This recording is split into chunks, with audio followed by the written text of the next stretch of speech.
Bom, vamos lá, doutor? Vamos lá, Lu. Meu querido, será que a gente dá conta? Vamos tentar. Receber todo mundo? Vamos tentar? Tá, vamos. Então vamos lá. A Marcela fez redução de estômago há 2 meses Certo. e já perdeu 18 quilos. Ótimo. Deve estar feliz da vida, né? Com certeza, Lu.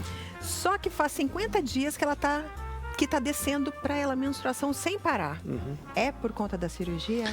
Não é que por conta da cirurgia, Lu, provavelmente é pela perda súbita de peso, tá? Então, tanto o excesso de peso quanto a falta pode fazer um desequilíbrio hormonal, agora isso está reequilibrando, então pode acontecer uma certa irregularidade menstrual por causa disso. Depende do que ela usava antes, se ela usava algum anticoncepcional, alguma coisa, mas assim, se isso persistir muito, tem que corrigir. Às vezes a gente usa um regulador ou até um anticoncepcional para tentar corrigir.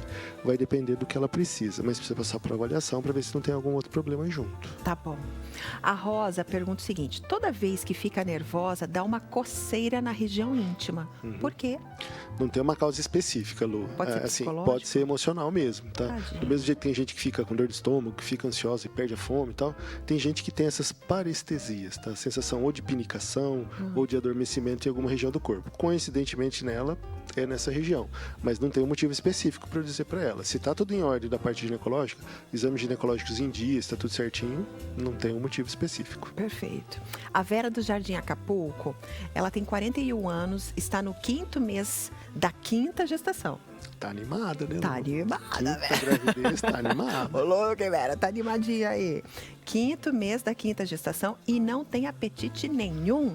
Não tem vontade de comer nada. Por quê? Ah, Lu, isso pode acontecer. O apetite durante a gravidez fica muito variável. Óbvio que o mais comum é, às vezes, a pessoa ter muito apetite e até comer excessivamente, mas algumas pessoas podem perder o apetite, porque dá dor de estômago, sente aquele mal-estar. Então, isso é muito variável, não dá para dizer que é anormal. Se a gravidez está evoluindo bem, o que eu posso dizer para ela é assim, olha, mesmo sem apetite, ela precisa comer um mínimo.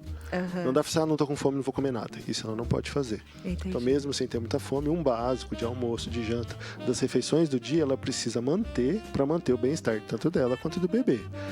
Mas não tem um motivo específico para também dizer. É uma das variações que pode acontecer na gravidez. A Marta, do Jardim Maria Celina, pergunta assim, ó. Ela toma tibolona. O que é isso? Tibolona é um dos hormônios que a gente pode usar para repor o hormônio de menopausa. Tá, faz 5 anos que ela toma esse hormônio, 5 anos, tibolona. perfeito. E toda vez que ela para de tomar, volta o calorão da menopausa. O que ela faz? Continua tomando? Para? Então, Lu, o calorão da menopausa, ele, assim, independente de você tomar algum remédio ou não, em algum momento vai parar. A pessoa acha que o calorão vai fazer, tem um derrame, ou tem um infarto. Não vai, é só um sintoma ruim. Só que tem pessoas que passam depois de 3 meses e tem pessoa que passa depois de 5, 6, 8, 10 anos. Então, assim, como ela toma e melhora, sempre que ela for parar, vai ter algum efeito de uma sensação pela parada do remédio.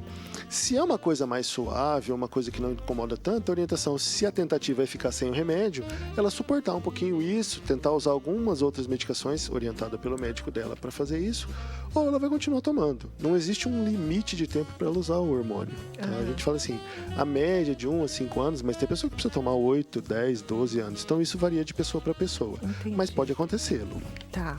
A Rosângela, ela diz o seguinte, a filha dela teve bebê faz 2 meses e tomou aquela injeção que toma logo que ganha bebê, para não engravidar. Não é bem logo que ganha bebê. Ah, não? Assim, a gente faz na hora que termina a dieta, por volta de 45 dias do pós-parto. Aí, essa é uma injeção que não atrapalha a amamentação, justamente por isso que a gente opta por usar ela. E é aquela que toma de 3 em 3 meses. Entendi. Essa é uma vantagem. Tá. Aí ela fala o seguinte, começou a menstruar depois que tomou. Então, isso pode acontecer, Lu. É mesmo? Essa injeção, a maioria das pessoas acaba ficando sem menstruar. Vamos colocar aí uns 80% deve ficar sem menstruar. Mas até 20% das mulheres podem ter algum sangramento, que pode ser mais ou menos regulado ou completamente irregular. Então, assim, se não é um volume muito grande que cause um grande desconforto, ela vai ter que aguentar um pouquinho, que a tendência é estabilizar isso. Se for uma coisa que está incomodando demais, ela deve passar pelo médico para ver opções que ela pode ter para tentar corrigir isso. Mas é um efeito, infelizmente, que pode acontecer em decorrência da injeção. Rorô. A Cristiane, depois que fez laqueadura, ela pergunta, corre o risco de engravidar? Lu, Laqueou, engravida depois ou não? então, pode acontecer. Sério? Pode, é muito difícil. Tanto que para fazer a laqueadura tem a papelada lá de consentimento informado, dizendo que ela conscientemente optou por fazer isso, o marido assina junto, tudo. E nesse documento está escrito lá que a cirurgia não é perfeita. Os métodos cirúrgicos, tanto a laqueadura na mulher quanto a vasectomia no homem, são os considerados mais seguros. mas eles não são perfeitos. Então, assim, o índice de falha é muito baixo, é 0,3%, 0,4%, então não é 100% garantido. Claro que se ela comparar com comprimido, com injeção, é mais seguro ter feito a laqueadura. Mas dizer que é impossível ela engravidar, isso a gente não pode falar. É óbvio que ela não operou para ficar grávida. E é óbvio que 99,7% das mulheres não vão engravidar mais. Mas de vez em quando pode escapar uma pessoa. Então ela não deve se preocupar se ela fez, se está certinho. Ela não precisa usar um outro método junto. Mas ela tem que saber que isso não é 100% absoluto garantido. Eu tô rindo aqui, gente, porque a dona Fernanda Sharif, o doutor tá falando assim que a laqueadura não é 100%, né? A Fernanda falou assim, mas aquele 1%, então, não é garantido. Então, não dá pra dizer que é 100%. De não garantido? É 0,3%. Não chega a 1%, é muito pouco. Entendi. A Sueli toma anticoncepcional há 25 anos e quer parar. Certo. Ela tem medo de fazer laqueadura. Pode parar de tomar ou deve continuar tomando? É que ela não citou a idade dela aí, né, Lu? Mas se faz 25 anos, vamos dizer que ela começou com 15, deve estar com 40. Então, assim, se ela ainda está em período que ela pode engravidar, se não está menopausada, ela deve continuar usando algum método contraceptivo. Ela quer trocar, não está se dando mais bem com o remédio, então a gente passa para outros métodos anticoncepcionais. DIU é uma boa opção para pessoas um pouco mais próximas dos 40 anos, mas assim, vai depender de como ela se sente. Existem pílulas que a gente pode continuar usando até a menopausa mesmo. Aí depende de qual pílula ela está tomando e como ela se sente com ela.